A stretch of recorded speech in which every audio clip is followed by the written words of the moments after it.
A new Atelier game is here, and that is enough for me to put everything else on hold.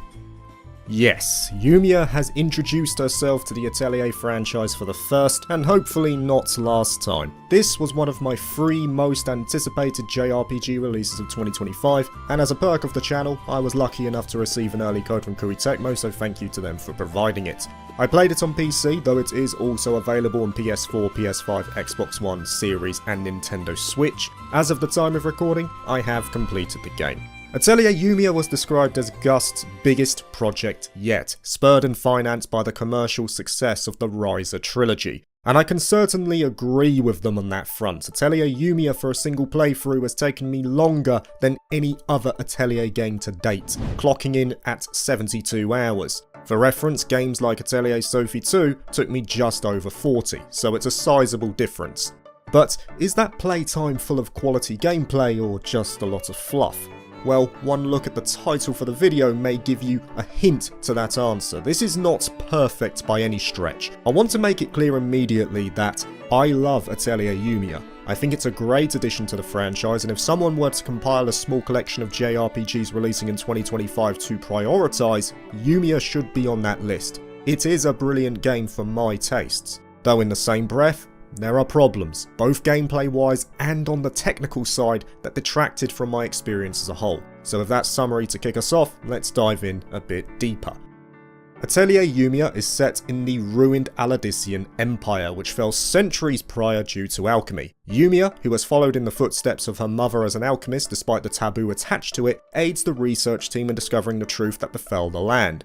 Yumia is not only doing this to aid those around her by slowly piecing together the truth, but to also find her own answers in regards to the dichotomy of alchemy. She does this by exploring each region as the team gradually advances towards the former capital through her efforts. Now, Atelier Yumia is a big game. A very big game, and quite pretty it has to be said, on max settings at least. The Aladician Empire is split into 4 regions, each with diverse environments and stories. However, due to unstable mana, various parts are cut off to the research team, and Yumia is the only one who can stabilise this mana by finding the landmark and correcting its flow, though there is plenty to discover while making her way there. As such, a fair chunk of the game is dedicated to exploration, and though you'll get a marker for the main quest, you're pretty much free to check out the environments at your own pace.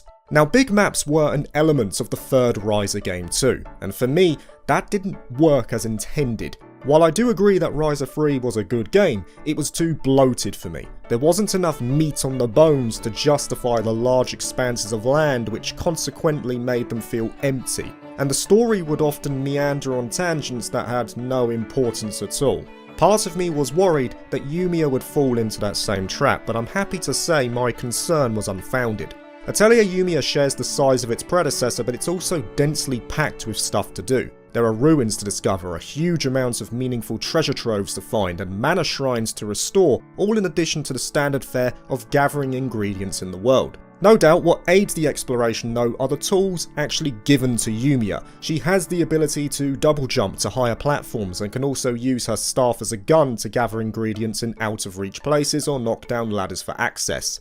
She can also use something called Quick Synthesis, which allows her to create extra bullets or bandages, meaning you can stay out longer rather than returning to base. Later on, she gets a host of new items to aid her further, some of which are only unlocked via exploring. For instance, Yumia has a crystal which protects her and her party from the effects of the mana-bound areas, but it will slowly lose its protective energies over time. While this energy can be restored quite easily, the only way to strengthen its capacity is to find the mana shrines, and that's only one small beneficiary of exploration. I'm confident that exploration is the reason why my playtime ballooned to over 70 hours. I think if you were focusing purely on the main story, you could finish the game in about half that time. But I was fine going off the beaten path here, and the reason is that I appreciated Atelier Yumia in terms of what its exploration meant for my overall gameplay experience. The more I explored, the better time I had with the other parts of the game, like the combat.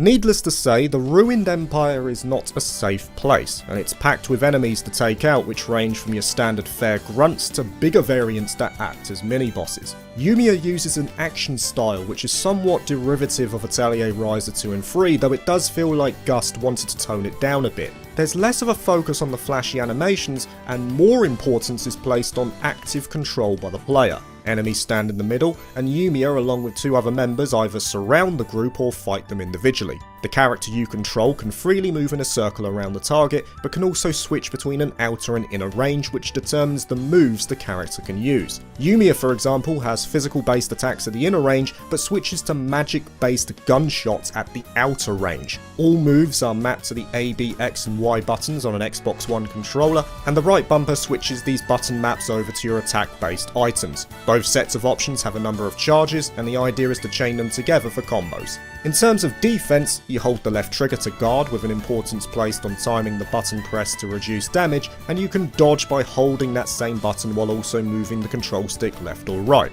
The system does enrich over time as you can access a combat focused skill tree which teaches you new maneuvers if you have enough skill points to spend. Some familiar elements do remain though. If you hold the right trigger, you can see the characters you can switch to in your back line, and if you time a dodge and swiftly follow it by a switch of character, you get a precision counter attack which heavily staggers the enemy. The stagger count itself is shown above the health bar of the enemy, and it helps you tell what type of attack they're weak to.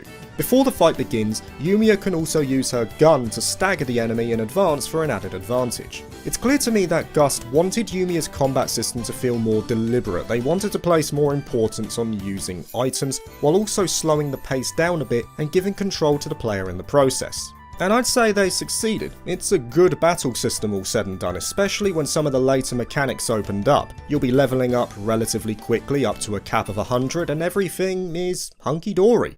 Though, I had one problem with the combat, and it was purely down to my own choice, a choice that I often make in Atelier games. Veterans of this series will know that leveling has very little meaning in these games. Sure, a level might give you a small defensive boost of about 5 points a go, which is nothing to sneeze at, and you can probably get away with that for a time. But those who have played Ireland, Dusk, Mysterious, or Riser will know that the true power of the characters comes from crafting. Let's go back to that example. A level up may get you 5 points of defense, 6 if you're lucky. Alternatively, you could just equip one item and effectively double it on the spot. And here's the kicker. If you figured out the crafting in games like Atelier Yumia with its awakened effects, or Esker and Logi with its alchemy skills, then Atelier Yumia will give you little trouble. By the start of the 3rd region, I had effectively made everything I needed to see me through to the end of the game. Nothing could even touch me, and it was quite simple to do all said and done. But that is Atelier through and through. It is why I love this series. Those who engage in the crafting become gods. It's the series modus operandi. So what does Yumia bring to the table here? In the Atelier, Yumia uses the power of memories to create items. Each effect of an item is tied to a core crystal. Now the first port of call to even consider is that a new recipe only gives you one effect. The other ones are locked initially. The only way to get these other effects is to strengthen the recipe itself. Now it sounds quite similar to Atelier Pyrrhus in that regard, but it's much better in my opinion because you don't actually need to make the item to improve proficiency. Instead, you find particles around the world which will randomly pop up as you explore, and you use these to improve the recipe up to a max of 10 levels. This is yet another reason why exploring is an important part of the game. The more you do, the more particles you find, and the more particles you find, the stronger you can make the item.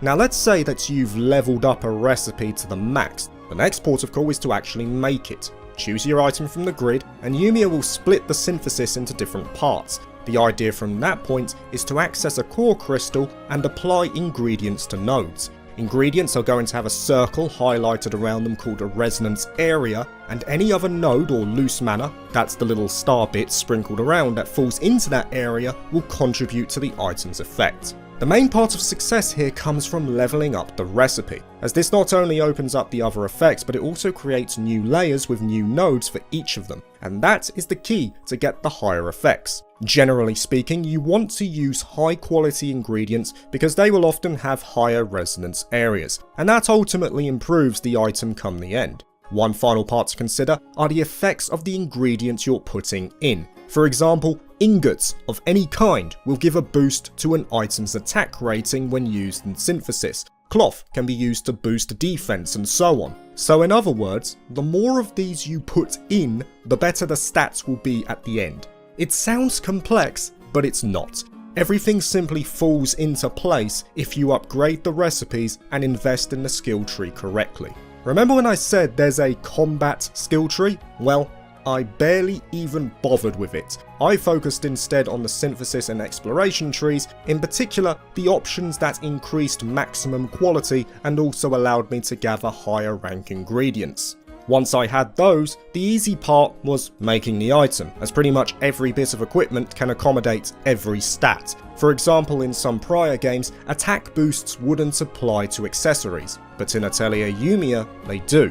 Gust once again had the player in mind here. It's clear to me that they expect a lot of people to pick up Yumia as their first Atelier game, and as such have made the crafting more accessible. You still have to put in the work, no doubt, and invest your skill points wisely along with exploring the worlds, but if you comprehend that, you're rewarded with busted characters. The game also brings back elements like item rebuilding and duplication, though you will have to unlock those by reaching milestones in the story or by completing pioneering objectives. Pioneering is just minor tasks you do in regions like kill a certain enemy, gather a type of ingredients, and so on. Every 10% of completion you get a new reward ranging from new quick synthesis items like different types of bullets, or indeed crafting options as mentioned before.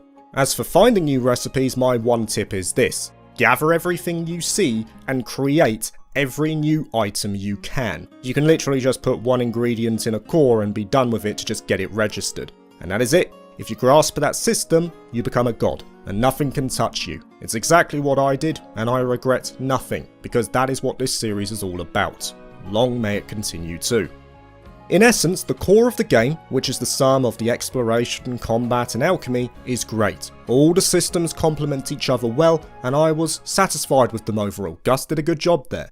So with the gameplay side done, in terms of positives at least, let's move over to the story and characters. Story has never really been a focus of Atelier, and while I don't want to delve too deep into Yumia's, it's nothing overly special. The later entries have placed more importance on the story, but they're still average by the standards set by other contemporaries. Yumia's is fine though. I enjoyed the narrative for what it was, and I think many others will too, especially with this whole mystery surrounding the Aladician Empire and piecing together the different memory crystals you find around the world to kind of understand the history of what happened. The characters on the other hand are pretty good all said and done, which is normally where Atelier excels anyway. The characters who join Yumia are well fleshed out, there's good chemistry between the group, the side stories linked to each of them are well worth doing, and Yumia as the new protag is up there for me. Admittedly, I latched onto Yumia immediately because of her design when I first saw the game announced. The fact that she has rocket boots and rides a motorbike is just cool to me. But she has the personality to back it up as well, while also having enough defining traits to stand apart from the other Atelier protags. For my personal taste, she's easily in my top 3 protags from the series as a whole. Though in the same breath, it is worth mentioning that just like every game since Lydian Suel, Yumia only has the Japanese dub. It has been that way for a while now.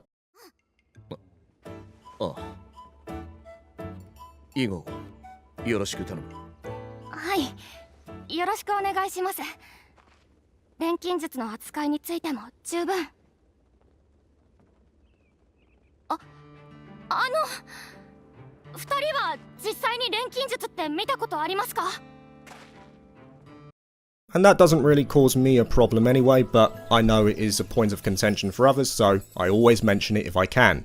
But anyway, a lot of good things in Atelier Yumia. That is undeniable for me. So, what makes it flawed, I can hear you asking? Well, we're getting to that now. What I wanted to communicate first though was that this is a great game, and I fully believe that it deserves a purchase. I wanted to make that clear initially. Because from this point, it's pretty much all downhill.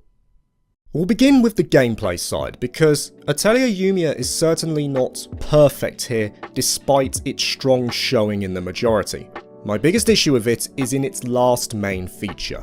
As soon as the game was announced, trailers were advertising the building you can do in this game, and even back then I had suspicions about it. As the research team advances further into the continent, the idea is that new bases can be built to consolidate that progress. You get an area to construct in, and you can place either a preset building or do it yourself. Thank thank goodness the presets exist, because without them, this would be an exercise in frustration. The controls for building are suboptimal at best, and I can't say I didn't expect this to be the case after watching those trailers. If you're going to have a mode like this, I think you need to either have a bird's eye view or an isometric view similar to, say, The Sims. That way you can easily visualize the design and you've got better depth perception when it comes to placing walls, floors and furniture. Yumia opts for this over-the-shoulder perspective, and if it looks difficult to work with, that's because it is. It is such a strange design choice, I can't fathom why they decided to use this. And if the viewpoint was helpful, the other controls don't help anyway. The things you choose to place can fall below the ground for one. No idea if that's a design choice or a bug, but why even include that? The snapping feature, which is designed to make the process simpler, can be extremely finicky, especially if you're working with walls or a roof. And then there's odd design choices, even when making items. Some of the pioneering quests will say, make a classic chair, for example, which is a simple task. Open up your building menu, find the chair and make it. However, if you already have that chair in your inventory, as far as I could see, there is no way to just make another one. You have to place all of your existing ones first, and then you can make a new one. The idea of making your own bases, your own atelier around the various lands sounded like a good idea on paper, but it was poorly executed to say the least. Gust clearly wanted the player to use it as well, as there are certain side stories that want you to build. The pioneering tasks have a whole section dedicated to building, and even moments in the main story need it too, though thankfully they're quite tame in their requirements. It is without question my least favourite part of the game, and if they were to bring it back again, Gust are gonna need to improve it. And the strange design choices do not end there. Inventory management for one is just a pain. For example, when you go out into the world, you can equip a few support items to Yumia for healing or buffs. In the early stages, you only get 2 of these slots. So in those first 10 hours or so, I wanted to take a couple more support items with me in case of different circumstances, like an area heal or a defensive buff. However, once the item goes in your container back in the atelier, which generally happens when you make it, there appears to be no way to take it out of there except for equipping it as a support item. Look here, it says confirm, which I assumed was to take the item out and put it in my basket so I could explore with it. But that's not the case at all. It's just asking me whether I want to delete it from my container. Why? Is there any reason why I can't just take an item or two out of my container so I can switch between them freely while exploring? This means that every time I wanted to change my support items, instead of doing it in the field, I had to come back to the atelier. Then there's mechanics like the camping, which is where you can talk to your party members and get food buffs. Camping, you would think, can be done at the various camping sites dotted around the map. That is what they're called, so logic would suggest this is where you can tent up. But no, the camping is just random. You can only do it in very select areas, and it's never clear where those areas are. In many cases, I was just running around with the quick menu open, waiting for the camp option to light up. Later on, I thought it was tied to the time of day, but nope, that didn't work either. And it's not like the guide helped. Its wording is literally, you can camp in certain areas. Very helpful. So that's a couple of key features that are annoying, though we go on. The side quests are just lame. The character-specific side stories are pretty good, but a lot of the side quests have the same problem that Rise of 3 did. They're repeatable, and they're just a case of bringing over a certain item for some skill points. It's a case of quantity over quality on that front, with some rare exceptions. And finally, the OST. This is something I wasn't expecting at all. Gust have composed some brilliant stuff over the years when you think of earlier Atelier entries like Melody or even further back in Ars Nelico and Blue Reflection. Part of the charm of Atelier for me is from its OST, and I was looking forward to hearing what Yumia had to offer. Alas, I was disappointed with it. Outside of the opening song by Flumpool, which was great, and a couple of select tunes during the game, most of it felt underwhelming, especially the battle themes. That's a real shame for me because the music is normally a highlight for me in Atelier. So yeah, Yumia does have problems on the gameplay side, yet I also mentioned there were technical problems too. Now, part of me wanted to forgive Gust. It's their biggest game ever, there was bound to be some rough edges here and there that they hopefully will learn from. And if it was the odd, infrequent issue then I'd just forget it most likely. Yet, Yumia has a surprising amount of technical flaws, so many in fact that I sent them off to Koei Tecmo so they could relay it to the developers to hopefully sort it before release. Atelier Yumia is lacking in polish, in quite a few areas too. We'll start with the PC port itself. There's a reason why I didn't mention the options nor quality of the port earlier on, because I felt it needed a dedicated section. Now I know, Gust aren't great with PC ports. Menadu's wasn't the greatest and neither was the first Riser game, there's history there. But undoubtedly Yumia's is the worst of the bunch. Even at the start, its first impression is terrible. Textures are muddy, it was using way too much memory and the cutscenes ran poorly. Needless to say, I jumped straight into the settings where you do get a decent array of options. You've got your draw distance scalers, can go all the way up to unlimited FPS, dynamic res, bloom effects and text adjusters. First things first, I put it up to max settings to at least make it look nice.